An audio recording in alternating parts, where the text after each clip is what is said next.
Essay 38, Electron and Proton Resonance Induced by B3.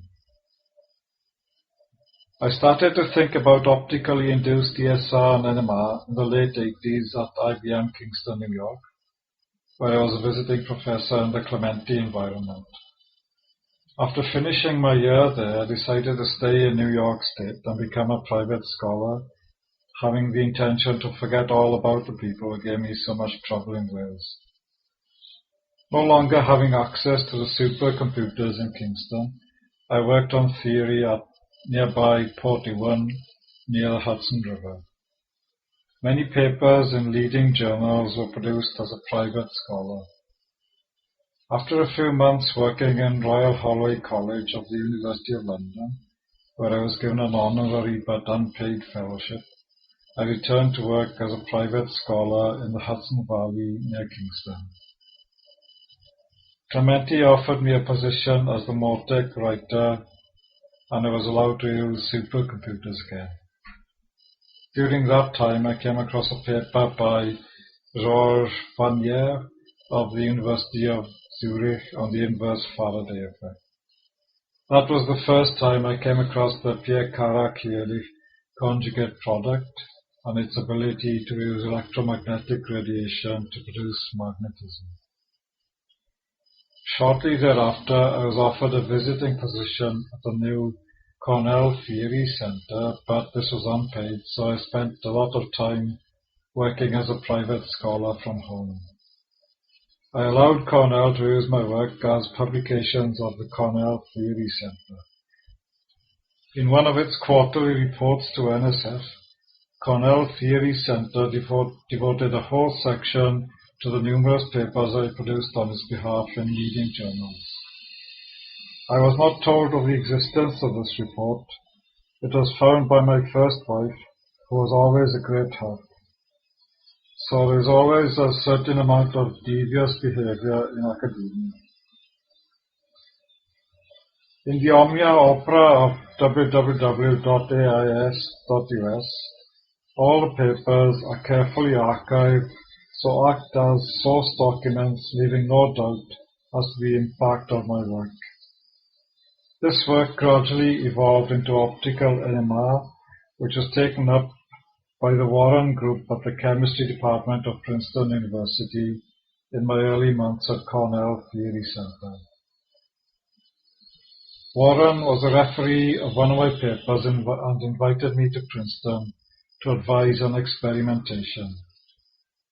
At about the same time, I was offered a year in the University of Zurich as guest of the university. This was a paid position, a rare occurrence. By the time I took up the Zurich position in the autumn of 1990, the brilliant animation of the inverse Faraday effect by Chris Petty was ready. The animation is now on www.ais.us and shows that the circularly polarized laser spins molecules. This is not clear at all in the complicated mathematics of the inverse Faraday effect, and the spinning motion is what gives rise to magnetism. Unknown to me, the idea of a B3 field which I developed as a private scholar in about November 1991 back at Cornell from Zurich was being taken up by Taishi Kurata in Kobe, Japan, who began the development of the various Kurata B3 technologies.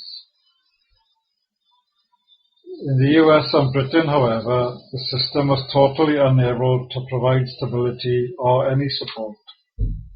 Cornell, for example, was quite happy to use my work, but forgot to pay me. This is why the Kurata B3 technologies were never developed in the West, a major historical failing. As usual, all they had to do was find a salary as a permanent research associate.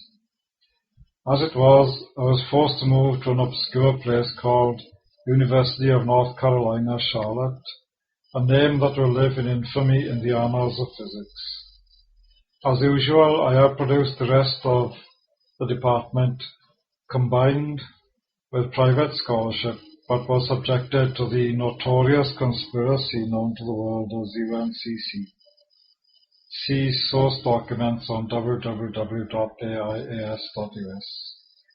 In late 1994, I inferred the technique known as radiatively induced fermion resonance, RFR, in which microwave or radio frequencies are used to induce magnetization through the paramagnetic inverse Faraday effect, the interaction of the spin angular momentum of a fermion with a B3 field. It became clear that this technique has great advantages over ordinary ESR or NMR, which works with permanent magnets, as is well known. RFR works without magnets at much higher resolution and also produces an original spectrum or chemical shift pattern. The theory of RFR has been developed in many articles and reviews on the Omnia Opera of www.aias.us and is straightforward, easy to understand. The experiment for one electron is also easy to set up, consisting of the interaction of a microwave frequency beam and an electron beam. With the advent of a full-scale industrial plant based on Kurata B3 technology, it is hoped that RFR will at last come to fruition. However, that will have to be done by small companies working outside an academic system that sometimes seems to be incapable of any really useful progress. This is also Kurata's own point of view, expressed in his acceptance of an AIAS fellowship in about 2001. The letter from Kurata has been syndicated and is available on the net.